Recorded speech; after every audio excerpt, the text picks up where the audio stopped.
हरिहंत सिद्ध सूर्य उपाध्याय साधु सर्व अर्थ के प्रकाशी मांगलिक रूपकारी हैं। तिनको स्वरूप जान रागते बड़ी जो भक्ति काय को नवाए स्तुति को चाहिए। धन्य धन्य तिन्ह आज सब आज बढ़े कर जोड़े बारे बारे वंदना हमारी है। मंगल कल्याण सुख ऐसो हम चाहते हैं। ओ मेरी ऐसी दशा जैसी तुम धारी है। ओ मेरी ऐसी दशा जैसी तुम धारी है। ओ मेरी ऐसी दशा जैसी तुम धारी है। शत्रचूड़ामणि नामक यह ग्रंथ और 5वें लंब को आधार बनाकर यहाँ चर्चा चल रही थी कि जीवंदर कुमार जिनको काष्टांगार राजा ने सजा सुनाई और उसी समय यक्ष के स्मरण मात्र से यक्ष आकर उनको उठाकर सुरक्षित स्थान पर ले गया, चंद्रोदय पर्वत पर ले गया। वहाँ बहुत उनका बहुमान किया गया और फिर उसके उपरांत जब इन्होंने वहाँ से जाने की और दर्शनों की भावना व्यक्त की तो उनको वहाँ से विदा कर दिया गया। निर्भय होकर अकेले इस जगत में वे परिभ्रमण करने लगे। उनको पकड़ लेना, आँखों से बिल्कुल देखना बंद हो गया। हाँ कोई बात, अचानक ही हो गया कल एकदम, 2 दिन से मैंने एकदम बिल्कुल ही टोटली आँखों से, दोनों ही आँखों से दिखना बिल्कुल बंद हो गया, कुछ नहीं दिखता है। ऐसा हो गया। देखो आप, शरीर की स्थिति है ये, तो इसमें कोई कुछ नहीं कर सकता है। एकदम कब आज इनके साथ ऐसा हो गया, कल अपने साथ आँख काम करना बंद कर दिया, कान काम करना बंद कर दिया। ये अचानक होते हैं ये सब, ये शरीर की स्थिति जब तक चल रहा है तब तक चल रहा है बराबर, एकदम ही कुछ ऐसा हो जाए बस बंद। ये क्या हो गया, फिर ये सोचते रहो ये क्या हो गया, ये क्यों हो गया, ये कैसे हो गया, सोचते रहो। उद्गलों का स्वतंत्र परिणमन है और उसमें निमित्त बनता है अपने स्वयं के द्वारा किया गया कर्म का उदय। इसलिए समय रहते अपने को विचार करना चाहिए। आज बाथरूम में मेरा पाँव फिसला, क्या संभल गया, कुछ नहीं हुआ, लेकिन तुरंत मुझे विचार आया कि अभी तो बच गया बेटा, आगे बचेगा इसकी गारंटी।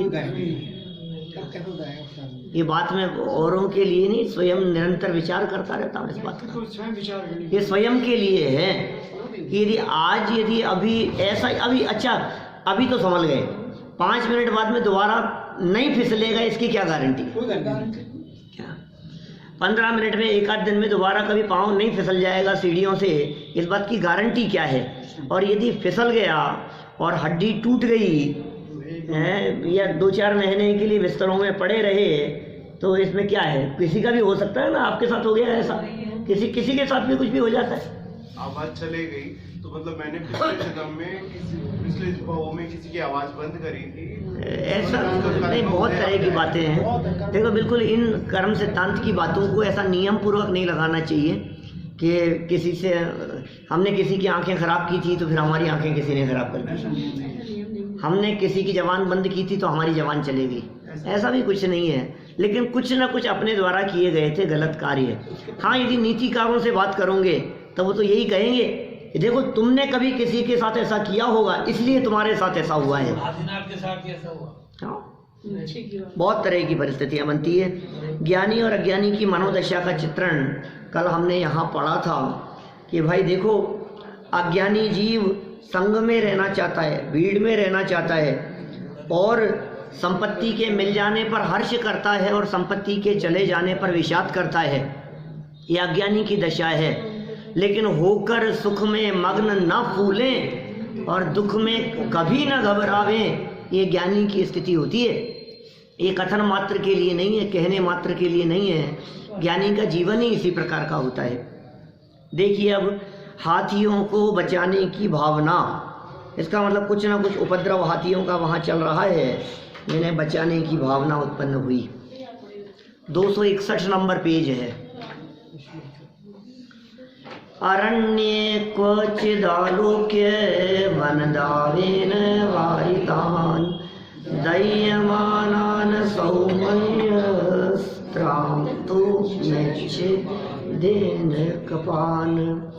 किसी वन में इन पूज्य जीवंदर कुमार ने वन की अग्नि से घिरे हुए और जलते हुए हाथियों को देखकर उन्हें बचाने की इच्छा की। कोई वन में चारों तरफ से आग लग गई थी और आग में हाथियों को इधर उधर भागते हुए देखा, तड़पते हुए देखा। ऐसा देखकर जीवंदर कुमार को ये इच्छा और भावना व्यक्त हुई कि मुझे इनको बचाना चाहिए। देखिए वही बात कह रहे हैं, भ्रमण करते हुए जीवंदर कुमार एक समय किसी भयंकर वन में पहुंचे। वहाँ उन्होंने देखा कि वन में सर्वत्र आग लगी हुई है और उसमें हाथियों का समूह घिरा हुआ है। देखो कैसी परिस्थिति बन जाती है। अब ये जंगल की आग को तो बचाना चाहता है, लेकिन अंतर में जो विषय कषायों की आग जली है उसकी इसे खबर नहीं। अज्ञानियों की बात करता हूँ, इसे मतलब जीवंदर को नहीं, इसे मतलब अपने को। चारों तरफ आग लग रही है। साहब कहाँ लग रही है? यहाँ तो कहीं आग नहीं लग रही है। अरे कषायों की अग्नि में जल रहा है, राग द्वेष की अग्नि में जल रहा है, ईर्ष्या की ज्वालाएं अंदर में धधक रही है। क्या आपस में मनमुटाव, कलेश, बेचैनी बर्दाश्त नहीं होती हमारे को। ये बात किसी भी व्यक्ति के द्वारा किया गया हमारे मन के विरुद्ध कार्य हमें पसंद नहीं आता। हम तड़पने लगते हैं, जलने लगते हैं, अंदर ही अंदर बेचैन होने लगते हैं। अंदर में जलती हुई धधकती हुई इन ज्वालाओं को शांत करने में कौन समर्थ है? तो दौलत राम जी चैड़ाला में कहते हैं, ज्ञान घन घान बुझावे। ज्ञान की घनघोर बरसात हो, वो इसे बुझाने में समर्थ है। दावानल आपने कभी देखा नहीं होगा, कभी हमने देखा है अपनी आंखों से, जंगल में लगी हुई ऐसी आग को 500 किलोमीटर तक। शिखर जी नहीं, शिखर जी में तो थी वो प्रसंग, 20 साल पहले ऐसा प्रसंग घटा था। अप्रैल कितने 1999, अप्रैल 1999 की घटना है। हाँ हाँ, तो ये दामन उधर लगता है कैलिफोर्निया की तरफ। क्या माने ऐसी आग लगती है, 500 किलोमीटर का एरिया बोलो, और ऐसे धधकता है, ऐसे आग लगती है कि कल्पना नहीं कर सको आप। इस तरह सारे पेड़ पौधे ऐसे होते, जंगल में अपने आप ही पेड़ों की घर्षण से, लकड़ियों के अपने आप आग लग जाती है। वहाँ बांसों से तो होता ही, बांसों से और अपने आप आग लगती है, और फिर ज्यों ज्यों हवा चलती है त्यों त्यों वो पूरे जंगल में फैलती चले जाती है। अब कितने उपाय कर लो, वो बहुत मुश्किल है उसको बचाना, उसको रोकना। तो क्या उपाय है? कि एक ही उपाय है, प्राकृतिक उपाय है कि आसमान से, बादलों से घनघोर बरसात हो, क्या तब वो जाकर के बुझे, नहीं तो कौन बुझाए ऐसे जंगल में लगी हुई आग को। वो लोग प्रयास करते हैं, वहाँ हेलीकॉप्टर वगैरह के माध्यम से कुछ पाउडर वगैरह डालते हैं ऊपर से उसे बुझाने के लिए, लेकिन आसान नहीं है। महीनों महीनों तक लगी रहती है, कई महीनों तक ऐसी आग। पूरे नगर के वहाँ जो परेशानियां हैं वो कोई कम नहीं है। अमेरिका में, कनाडा में, इधर उन देशों अभी भी बहुत जबरदस्त। हाँ मतलब अपन दूर के ढोल सुहावने जैसे दिखते हैं, यहाँ बैठे बैठे हम उनके आनंद की कल्पना करते रहे, लेकिन वहाँ के दुख अभी इस सर्दी के समय में ऐसा दुख का वेदन करते हैं जैसे मानो नरक की वेदना भुगत रहे हैं। घर से नहीं निकल सकते बाहर, माइनस में रहता है टेम्परेचर।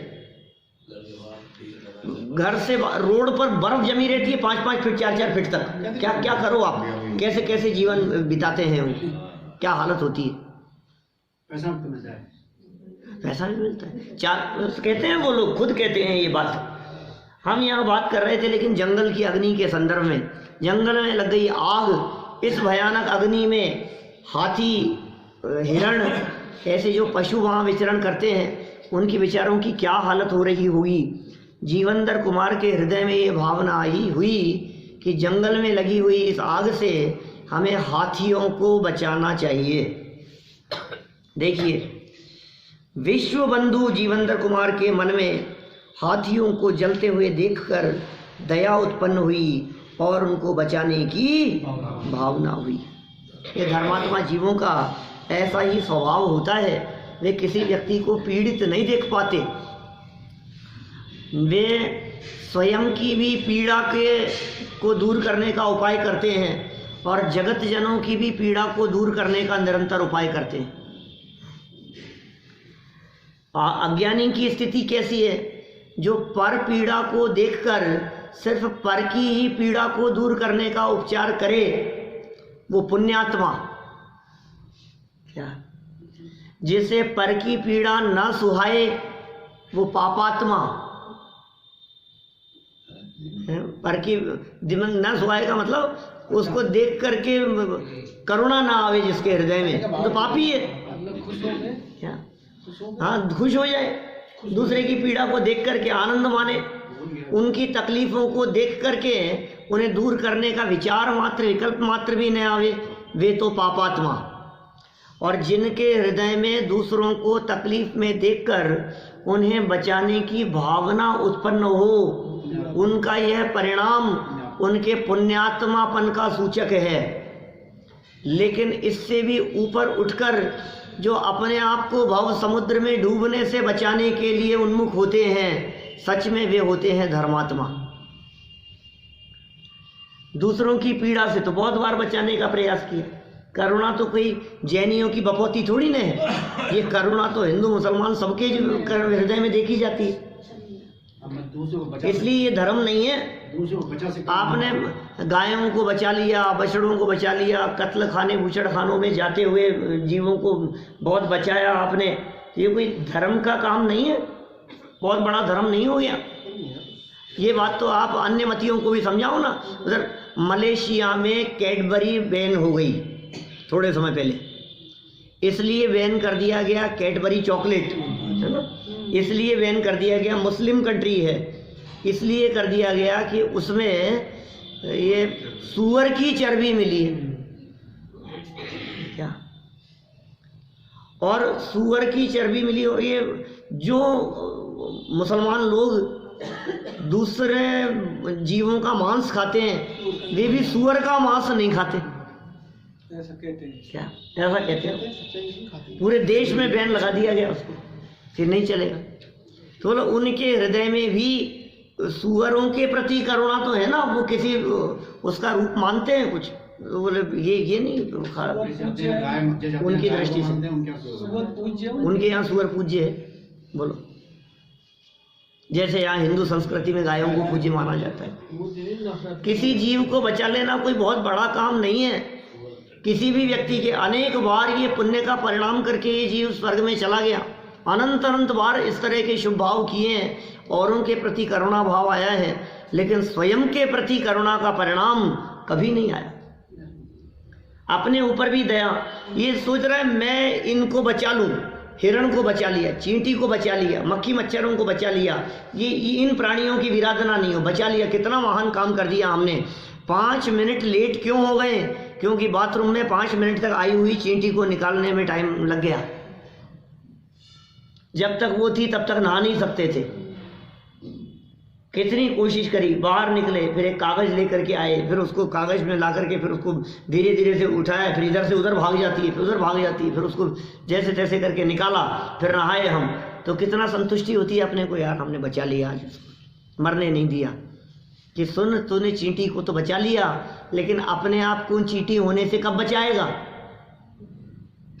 वो करुणा भाव आना चाहिए कि नहीं अपने आप के प्रति, कि मेरी यदि ये विषयाशक्ति रूप परिणाम रहे और मैं अपने आप को यदि नहीं संभाल पाया, तो आज मरे और कल जाकर चींटी मक्खी मच्छरों में पैदा हो जाए, तो उसका भी कुछ उपचार होना चाहिए कि नहीं होना चाहिए? स्वयं के प्रति करुणा का भाव नहीं आना चाहिए। पर के प्रति करुणा तो अनंत बार हुई, लेकिन स्वयं के प्रति करुणा इस जीव ने आज तक कभी नहीं की। अभी देखिए आप, पर के प्रति भी जिसे करुणा नहीं है, उसकी तो फिर बात ही क्या करें। स्वयं के ऊपर करुणा का विचार नहीं है, पर के प्रति करुणा का भाव नहीं है, तो ऐसे क्रूर परिणामी जीवों को तो दुष्ट कहा था, पीछे बीच में चर्चा चली थी ऐसी, करुणा भाव नहीं आए। देखिए अब धर्मात्मा का स्वभाव बताते हैं। 35 नंबर का यह श्लोक है। धर्मो नाम कृपामूल सातु जीवानुकंपनम अशरण्य शरण्यत्व मतो धार्मिक लक्षणम। तो ये भी बाह्य लक्षण की बात कर रहे हैं, दया मूल है धर्म का, ऐसी चर्चा कर रहे हैं यहाँ। पाप मूल अभिमान, दया धर्म का मूल है, और पाप मूल अभिमान। तुलसी दया न छोड़िए जब तक घट में प्राण। तुलसीदास जी कह रहे हैं, हे जीव जब तक तेरे घट में प्राण है तब तक तू दया को मत छोड़ना। अब ये बात तो तुलसीदास जी की है। अब यही बातें यदि जैन आचार्य भी कहें इसी लेवल तक, तो फिर क्या विशेषता रहेगी?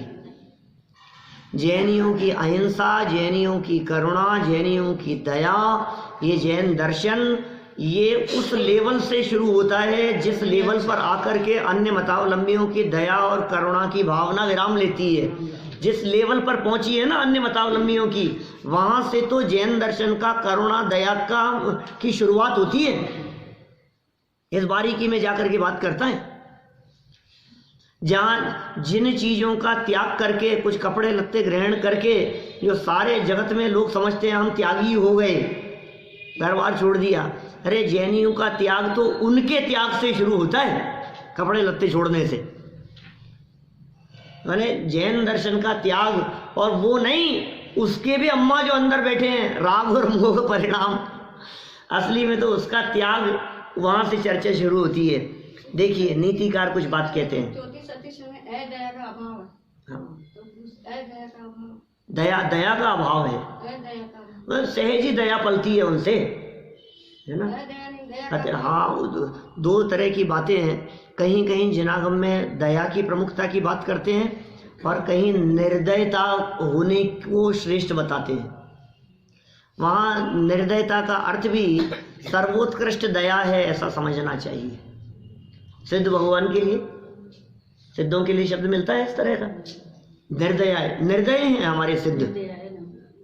बोलो आप, गजब हो गई।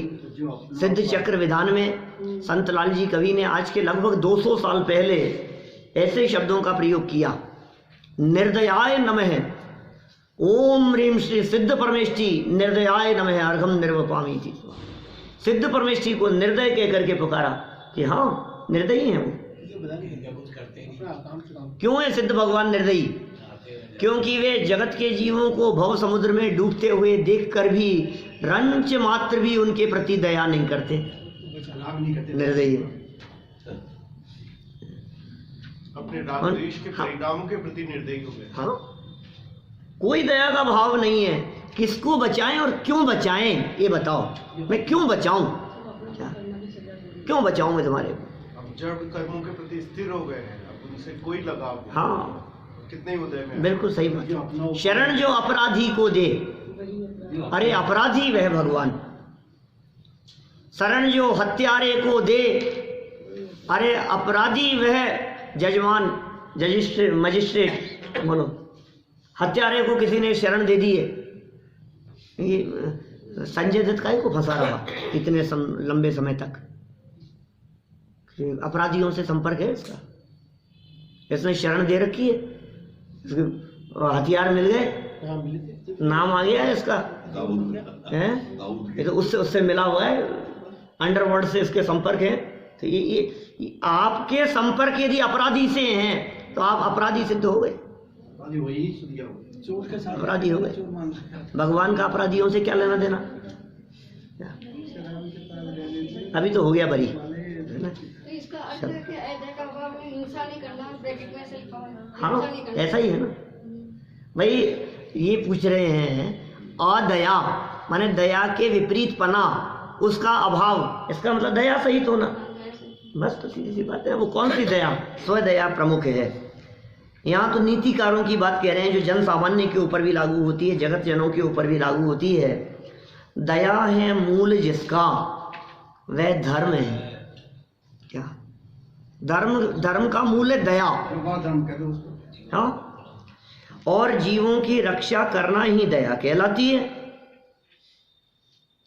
इसलिए जिसका कोई रक्षक नहीं है उसकी रक्षा करना ही धर्मात्मा पुरुषों का लक्षण है।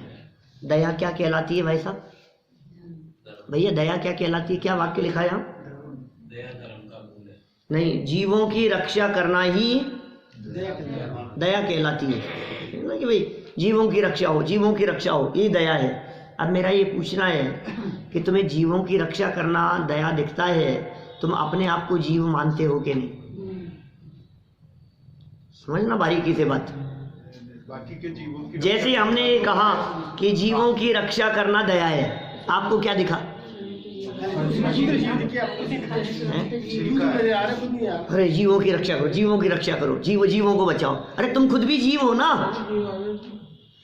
माने जीवों की दया करने की जैसे ही बात आती है तो इसे पर जीव ही दिखाई देते हैं।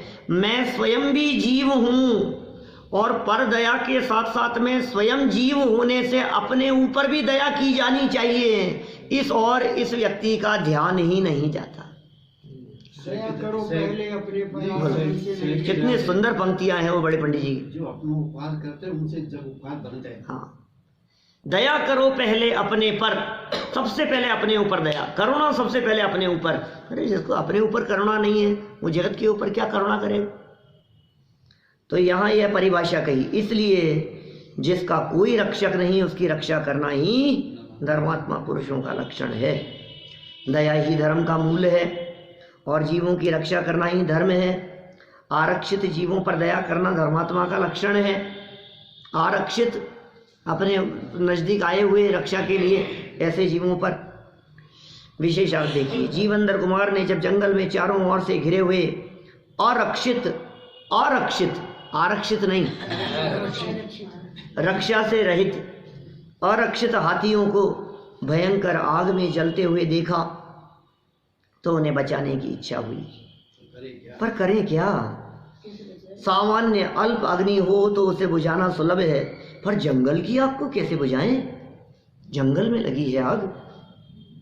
छोटे छोटे जीव हों तो उन्हें हाथों से उठाकर बचाया जा सकता है, परंतु हाथियों को कैसे उठाएं? छोटे जीव हों तो उठा करके ले आए बाहर, हाथियों को कैसे उठाएं? जीवेंद्र कुमार के मन में यही विचार चल रहे हैं। धर्मात्मा पुरुष को इन परिस्थितियों में भी हाथियों को बचाने की भावना चल रही है। इससे धर्मात्मा के स्वभाव का ज्ञान होता है। धर्मात्माओं का स्वभाव किस प्रकार का होता है। पुण्यशाली की इच्छा का सफल होना। अब पुण्यवान है जीवेंद्र कुमार, क्या जो पुण्यशाली जीव हैं उन पुण्यशाली जीवों की कुछ इच्छा उत्पन्न होती है तो सहज ही वो इच्छा सफल हो जाती है अपने आप ही। प्रकृति ही अपने आप उनकी इच्छा के अनुसार कार्य करने के लिए तैयार हो जाती है। देखें जरा क्या हुआ। वौरशुर्वारी दासस्त्र तावतैव सदर्शिता सुकृति नाम वांछा सफलैव हि जायते। वहां पर उसी समय मेघ गर्जना करते हुए बरसे। अचानक मेघ आ गए और गर्जना करते हुए बरसने लगे। हर्ष है, निश्चय से पुण्यवान की इच्छा सफल ही होती है। पुण्यशालियों की इच्छा स्वयं सफल हो जाती है। आप लोग भी कई बार अनुभव करते होंगे, आपने कोई काम करने की, कुछ होने की इच्छा भावना मन में व्यक्त की और अपने आप वैसा काम होता हुआ दिखाई दिया। अरे मैंने तो सोचा था काश ऐसा हो जाए और ऐसा ही हो गया, तो सहज ही फलीभूत हो जाती है वो। जीवेंद्र कुमार को हाथियों को बचाने की भावना होती है। उसी समय आकाश में गर्जना करते हुए मेघ मूसलाधार पानी बरसाने लगे। सर्वत्र पानी ही पानी हो गया। अहो, पुण्यशाली जीवों की इच्छा सफल ही होती है। पुण्यशाली जीवों की इच्छा सफल होती हुई ही दिखाई देती है। विशेषार्थ देखिए, जंगल की अग्नि बुझाना और हाथियों की रक्षा करना दोनों ही कार्य कठिन ही नहीं अशक्य लग रहे थे।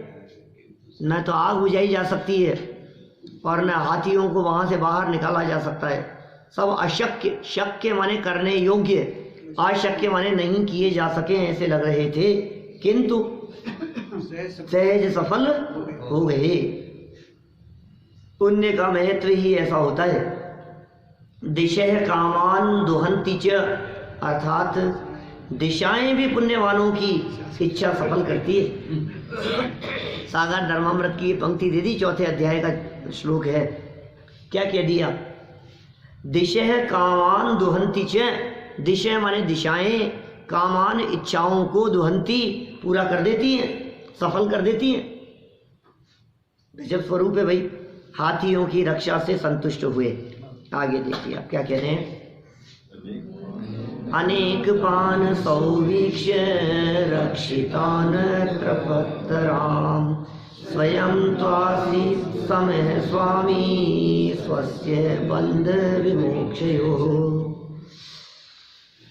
जीवेंद्र कुमार प्राणों से बचे हुए हाथियों को देखकर अत्यंत संतुष्ट हुए, किंतु स्वयं जीवेंद्र कुमार अपने बंधन में पड़ने और उससे बच जाने में विषाद व हर्ष रहित अर्थात संभावी थे। लो देखो क्या कैसा कैसा ज्ञानियों का स्वरूप दिखाते हैं। स्वयं बंधन में पड़ गए थे तो विषाद नहीं था, और स्वयं बंधन से मुक्त हो गए थे तो हर्ष नहीं था, और हाथी बच गए तो हर्ष हो रहा है। ऐसे होते हैं ज्ञानी, माने होकर सुख में मग्न न फूलें, दुख में कभी न घबरावें, ये स्वयं की स्थिति, और दूसरे जीवों के संकट मिट जाने पर आनंदित होवे,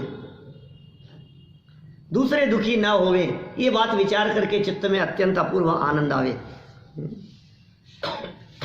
अग्नि द्वारा जलने से बचे हुए हाथियों को देखकर दयामूर्ति जीवेंद्र कुमार को अत्यंत संतोष हुआ, किंतु पूर्व में स्वयं को काष्ठांगार ने बंधन में बांधने पर और यक्षेंद्र द्वारा बंधन से मुक्त कराए जाने पर किसी प्रकार का हर्ष विषाद नहीं किया, अपितु समभाव रखा। अपने आप को टटोलने वाली बात है। स्वयं के साथ बनी हुई परिस्थितियों में हर्ष विषाद करते हैं, और अन्य जगत के जीवों के साथ बनी हुई परिस्थितियों में हर्ष शोक की स्थिति को हमें कोई मतलब नहीं है, उनसे हमें क्या लेना देना। दूसरे के घर में संपत्ति खूब आ गई है तो उससे हमें क्या लेना देना, और चले गई है तो हमें क्या लेना देना। पड़ोस में चोरी हो गई, हमें क्या मतलब है कि नहीं भाई, दूसरे के यहाँ यदि कुछ तकलीफ होती है तो उनके प्रति करुणा का भाव, और वहाँ यदि क्या कहेंगे उसे, संपत्ति बढ़ती है, विपत्ति दूर होती है तो प्रसन्नता का भाव। और स्वयं के साथ में बढ़े चाहे घटे, अपने आप को स्वभाव दृष्टि से देखते हैं क्या बढ़ेगा और क्या घटेगा। स्वभाव में बढ़ने घटने का कुछ होता नहीं है। अनंत गुण संपदा अंदर में जो मौजूद है, उस स्वभाव में घटने बढ़ने के लिए कुछ भी नहीं है। क्या घट गया और क्या बढ़ गया। लक्ष्मी बड़ी अधिकार भी पर बढ़ गया क्या बोलिए। क्या बढ़ गया पहले ये बताओ। लक्ष्मी बढ़ गई साहब, संपत्ति बढ़ गई, तुम्हारा क्या बढ़ा है ये बताओ। अपने में क्या बढ़ गया। ये सब पैसा बहुत बढ़ गया, अरे वो तो पैसा बढ़ा है, तुम्हारे में क्या बढ़ा है ये बताओ। ये साथ संपत्ति बढ़ गई। अच्छा संपत्ति कैसे बढ़ती है ये बताओ। संपत्ति कैसे बढ़ती है। नहीं बढ़ेगी कैसे, वो जो मकान दिख रहा है अब उसको बढ़ाना है तो कैसे बढ़ेगा। और बढ़ा लिया आपने, फिर आप बगल वाला और खरीद लिया आपने, अब तो बढ़ गया, तो बगल वाला तो पहले ही था। ये सिर्फ इतनी सी मान्यता कि ये मेरा हो गया और कुछ नहीं बढ़ता है। वो तो वहीं पे जाता, जगत में बढ़ने घटने का कुछ भी नहीं है। क्या अच्छा नुकसान हो गया साहब, क्या नुकसान हो गया। ये नहीं साहब 2 करोड़ का नुकसान हो गया हमारे को, तो इतना तो घाटा हो गया। कि घाटा होने पर हुआ क्या ये तो बताओ। कि नहीं जो 2 करोड़ मेरे पास में थे ये अब नहीं रहे, नहीं तो हुआ क्या, उनका 2 करोड़ का गए कहाँ वो, कि वो उसके पास में चले गए। तो 2 करोड़ में क्या हुआ ये बताओ। 2 करोड़ में क्या हुआ? इधर इधर इधर से उधर चले गए हैं? तो उन 2 करोड़ से पूछो कि सुनो भाई 2 करोड़ तुम्हारे में कुछ कमी हुई क्या? बोले कुछ नहीं, हम तो जैसे के तैसे हैं। तो बोले कमी कहाँ हुई? कि कमी तो अपनी सोच और अपनी मान्यता में हो गई कि अब कम हो गया और अब बढ़ गया। क्या बढ़ा क्या घटा बताओ? अच्छा, जब धन बढ़ता है तो वजन कितना बढ़ता है आपका? कुछ नहीं बढ़ता।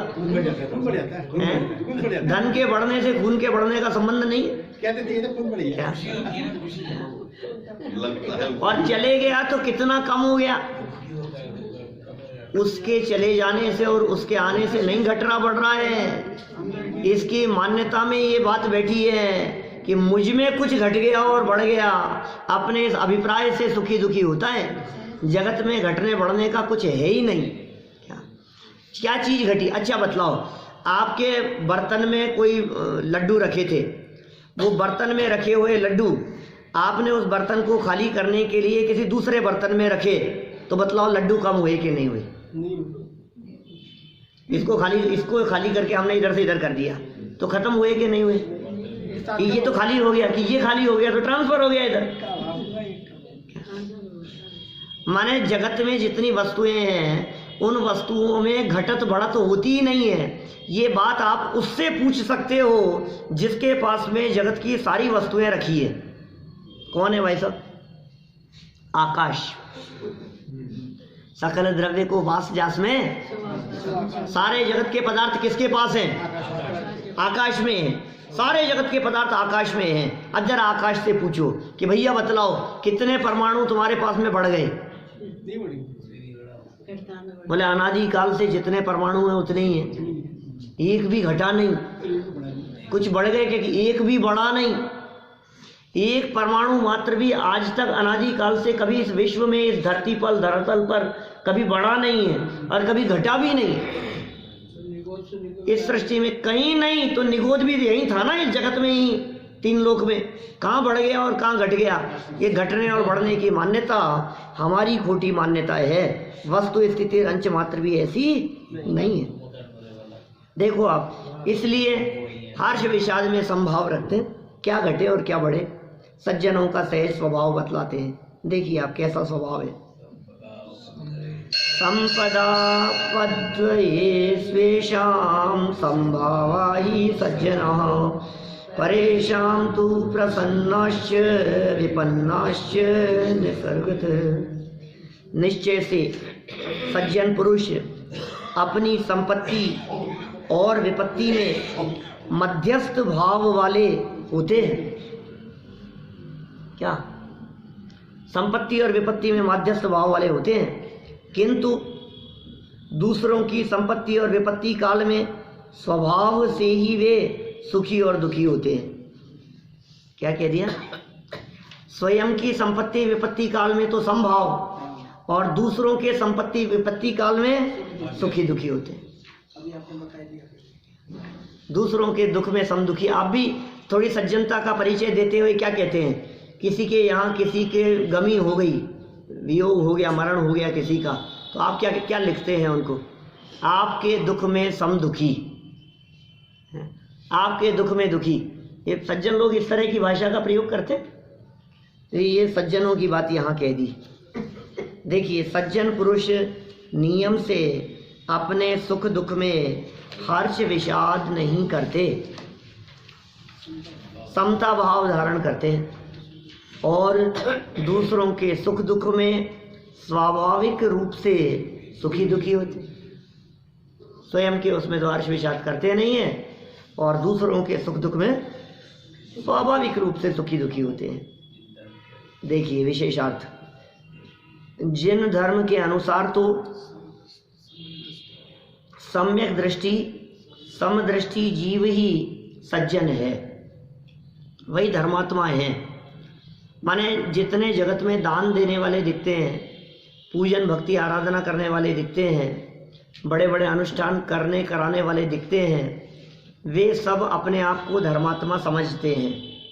लेकिन हमारे जैन परंपरा ये कहती है कि ये धर्मात्मापन के लक्षण नहीं है। रोजाना हम यहाँ आकर के प्रवचन सुने और लोग भी ये कहने लगे और हम भी समझने लगे कि अब तो धर्मात्मा हो गए, तो कितना धर्म कर रहे हैं? बहुत धर्मात्मा हो गए ना सब। रोजाना आते हैं, दोनों टाइम आते हैं, पूजन भी करते हैं, प्रक्षाल भी करते हैं, प्रवचन भी सुनते हैं, स्वाध्याय भी करते हैं। अब तो हम कितने धर्मात्मा हो गए, खुद को भी लगता है ऐसा। और जगत के जीव भी इसी तरह से समझते हैं, आप तो बहुत धर्मात्मा हो गए, सब बहुत धर्मात्मा हो गए। जैनागम क्या कहता है? जैनागम ये कह रहा है कि नहीं भाई, ये धर्मात्मापन के लक्षण नहीं है। सच में तो जो सम्यक दृष्टि है वो ही धर्मात्मा है। जगत में मिथ्या दृष्टि धर्मात्मा नहीं हो सकता कि साहब ये सब कर तो रहा है, इसे धर्म नहीं कहते। धर्म तो वस्तु के स्वभाव का नाम है, अपने आत्म स्वभाव की खबर नहीं, वो कैसा धर्मात्मा। ये सब जितनी क्रियाएं जगत में दिख रही थी, ये सब पुण्य है, ये सब शुभ भाव है, ये सब मंद कषाय रूप परिणाम है। इनमें धर्म नहीं है, इनको करने से कोई धर्मात्मा होता नहीं है। और ये क्रियाओं की यदि बात करो भाई, ये क्रियाओं की, तो ये क्रियाएं तो जड़ की क्रियाएं हैं, और इन क्रियाओं के साथ में जुड़ा हुआ आपका परिणाम वो पुण्य परिणाम है, और वहां से दृष्टि हटाकर स्वभाव की तरफ ले आवे वो धर्म है। ये सम्यक दृष्टि ही धर्मात्मा है, जिन धर्म के अनुसार। तो सम्यक दृष्टि, समदृष्टि ही सज्जन है। जीवेंद्र कुमार को वस्तु स्वरूप का यथार्थ निर्णय होने से तथा मिथ्यात्व एवं एक कषाय चौकड़ी का अभाव होने से यथा पदवी उनके जीवन में वीतरागता प्रकट हुई है। यथा पदवी माने जिस योग्य हैं, वो जिस लेवल पर हैं, अभी गृहस्थी तो हैं, तो चौथे गुणस्थान के योग्य वीतरागता उनके जीवन में प्रकट हुई है और मिथ्यात्व का अभाव हुआ है। कषाय चौकड़ी का भी अभाव हुआ है, एक कषाय चौकड़ी का अभाव। एक कषाय चौकड़ी क्या नाम है दीपेश जी? अनंतानुबंधी चौकड़ी माने होता है चार, क्या? और कषाय चौकड़ी माने अनंतानुबंधी क्रोध, अनंतानुबंधी मान, अनंतानुबंधी माया, अनंतानुबंधी लोभ। ये क्रोध, मान, माया, लोभ, ये चार कषायें हैं, और ये चारों मिलकर के किसी एक विशिष्ट लेवल जन्य कही गई तो उसे एक चौकड़ी कहा। इन चारों का नाम एक चौकड़ी, और अनंतानुबंधी वाली चौकड़ी ये चले गई। लेकिन ये कि ये चार कषायें अभी अप्रत्याख्यान मौजूद है, प्रत्याख्यान मौजूद है, और संज्वलन भी मौजूद है ना। जितनी चले गई है उतनी वीतरागता प्रकट हो गई, जितनी कषायें मंद हो गई उतनी शांति है, जितनी कषायें बनी हुई हैं उतनी अशांति। हमारे चित्त में भी क्या होता है, कितनी शांति और कितनी अशांति होती है। पैसा चले जाए तो चित्त अशांत होगा कि नहीं होगा? बोलो, होता है ना? कितना होगा? एक तो इतना अशांत होवे किसी का चित्त कि पैसा चले जाने पर आत्महत्या करके मर जाए। दुनिया में है ऐसे भी लोग बहुत। शेयर मार्केट एकदम डाउन हो गया, करोड़ों का नुकसान हो गया, माथे पर कर आत्महत्या करके मर गए। ये क्या हुआ? पैसे के चले जाने पर जितनी आकुलता थी उतना काम हुआ। किसी आपको इतनी आकुलता होती है क्या? कि नहीं होती, कि जितनी जितनी समझ डेवलप हुई है उतनी उतनी आकुलता और कषाय की कमी दिखती है, उतना उतना परिणामों में शांति दिखती है। मैं ऐसा नहीं कह रहा हूं कि आपके परिणाम बिल्कुल ही शांत रहेंगे, थोड़ा बहुत भूमिका के अनुसार उतार चढ़ाव तो होंगे ही, लेकिन फिर भी ये ज्ञानियों के लक्षण हैं। कितना सुंदर कह दिया यहाँ, यथा पदवी, आपकी भूमिका के अनुसार, आपकी विद्वत्ता के अनुसार, आपकी योग्यता के अनुसार, आपके स्वाध्याय के अनुपात में वो वीतरागता की प्रकटता दिखाई देती है। श्रद्धा की अपेक्षा तो वे लोकालोक के प्रति ज्ञाता दृष्टा भाव वाले हो गए हैं। देखो, श्रद्धा कुछ काम कर रही है, ज्ञान कुछ काम करता है, राग कुछ काम करता है। कितनी धाराएं अंदर में बहती है, अंदर में राग धारा अलग चल रही है, ज्ञान धारा अलग चल रही है, पुण्य पाप के उदय जन्य परिस्थितियां अलग चल रही है। श्रद्धा की अपेक्षा, श्रद्धा कितनी मजबूत है अंदर में। लोकालोक के प्रति ज्ञाता दृष्टा भाव वाले हो गए हैं, अतः अपने सुख दुख के तो वे ज्ञाता दृष्टा ही हैं, अपने सुख दुख के, किंतु अन्य जीवों के सुख दुख को जानकर उन्हें अपनी भूमिका के अनुसार सहज ही उनके प्रति सहानुभूति का राग आए बिना नहीं रहता। राग करना चाहिए ऐसा नहीं, आपको करुणा करनी चाहिए ऐसा नहीं है, ज्ञानी तो करुणा करते हैं ऐसा नहीं है, लेकिन अन्य जीवों को तड़पते हुए देखकर करुणा का भाव उन्हें आए बिना रहता नहीं। फर्क है दोनों बातों में। करुणा करो, दया करो और दया का भाव आ जाए, दोनों में फर्क है।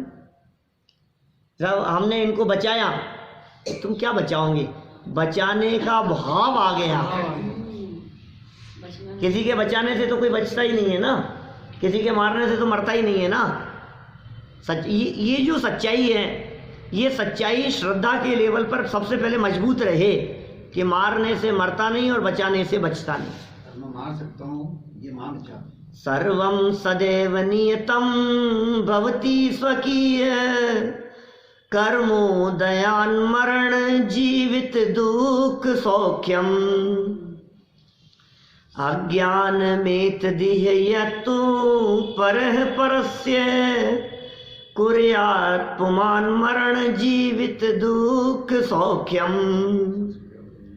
अमृत चंद्राचार्य द्वारा समय सार की टीका करते समय लिखा गया कलश है, प्रत्येक जीव का सुख दुख और जीवन मरण अपने स्वभावानुसार नियत कर्मोदय के अनुसार होता है, और अज्ञानी जीव ऐसा समझते हैं कि परेण दत्तम, पर के द्वारा हो रहा है, पर की वजह से हो रहा है, इसने ऐसा कर दिया, इसने ऐसा कर दिया। कौन करे? पहले तो स्वयं इस बात को श्रद्धा के लेवल पर अंदर में बिठाइए कि मेरे सुख दुख का जिम्मेदार कोई दूसरा नहीं है, मैं स्वयं हूं। अपना जिम्मेदार मैं स्वयं हूं, दूसरा कोई नहीं। किसी का ऊपर दोषारोपण नहीं, किसी की कोई गलती नहीं, किसी के ऊपर उंगली उठाना नहीं, स्वयं ही जिम्मेदार हैं, स्वयं के अलावा दूसरा कोई नहीं। देखो श्रद्धा के लेवल पर यह बात हो गई, और फिर जब श्रद्धा के लेवल पर यह बात हो गई कि कोई बचा नहीं सकता है, कोई बिगाड़ नहीं सकता है, फिर बोले फिर भी भूमिका के अनुसार बचाने का भाव, बचाने का राग ज्ञानियों के जीवन में भी अपनी भूमिका के अनुसार आए बिना नहीं रहता। क्या भूमिका की बात है, जिस भूमिका में है उस भूमिका के अनुसार इतना परिणाम आता है। राग आए बिना रहता नहीं, उसके अनुसार क्रिया रूप भी प्रवर्तते भी हैं, उसी के अनुसार जैसा राग आया तदनुसार क्रिया रूप भी प्रवर्तते हैं, पर वे उस क्रिया के एवं राग के ज्ञाता दृष्टा ही रहते हैं। वाह क्या बात कही। ये जो क्रिया है बाहर में बचाने की, जो क्रिया संपन्न हुई, आपने कागज पर चींटी को उठाया और बाहर पहुंचाया, ये जो क्रिया संपन्न हुई है, इस क्रिया के कर्ता वे नहीं है, क्योंकि ये शरीर की क्रिया है, ये जड़ की क्रिया है, और जड़ की क्रिया का कर्ता चेतन कभी होता नहीं। बोलो तो जो राग हुआ है उसका क्या होगा? बोले राग भाव उत्पन्न हुआ है उसके भी ज्ञाता ही है। ज्ञानी जीव तो ज्ञाता दृष्टा रहते हैं। ज्ञान भाव ज्ञानी करे, ज्ञानी तो ज्ञान भाव के करता है, बस ज्ञाता दृष्टा रहने रूप अवस्था के करता है, न पर के करता है, उस क्रिया के भी नहीं और राग के भी नहीं। मैं राग करूं ये भावना नहीं थी, और राग हो जाए तो ये बहुत भला है ये भावना भी नहीं। देखो कैसा बैलेंस है जीवन में। राग करने की भावना नहीं है, क्योंकि राग भी तो कषाय ही है ना भाई साहब। आपको पता है कल हमने क्रोध मान माया लोभ की चर्चा की थी ना थोड़ी। क्रोध, मान, माया और लोभ, इन चार कषायों में से क्रोध और मान ये कषायें तो द्वेष रूप है, और मायाचार और लोभ इन्हें राग रूप कहा है। कषायें कितनी है भैया? इससे ज्यादा कितनी कही है कषायें? 25 कषायें हैं। सुनिए ना 25 कषायों के नाम पहले पढ़ाए। कौन से? पूरे उसमें आता है आपके आलोचना पाठ में। अनंतानुजु बंधी जानो प्रत्याख्यान अप्रत्याख्यानो संजलन चौकड़ी गुनिए सब भेद जू 16 गुनिए 16 अनंतानुबंधी क्रोधमान माया लोग के हो गए। फिर आगे क्या कहते हैं? परिहास रति रति शोक भय ग्लानि ति वेद संयोग पन 20 जू पन 20 25 पन 20 जू भेद भय। सब समझ में आई क्या बात आपको? पूरे 25 बता दिए वहां। अभी आलोचना पाठ बचपन से पढ़ते रहे हम, हमें पता ही नहीं है 25 तो कैसे आएगी नहीं। मेरा एक प्रवचन है आलोचना पाठ पर, नैरोबी में किया हुआ, उन लोगों की विशेष डिमांड पर। एक दिन ऐसे प्रवचन में कभी कुछ चर्चा कर दी थी मैंने, तो वो पीछे पड़ गए कि आलोचना पाठ पे प्रवचन होना चाहिए आपका एक, उसका अर्थ बतलाओ। अवेलेबल है यूट्यूब पर। मैंने क्या स्थिति है बोलो? ये 4 मिलकर के 16 तो कषायें हो गई।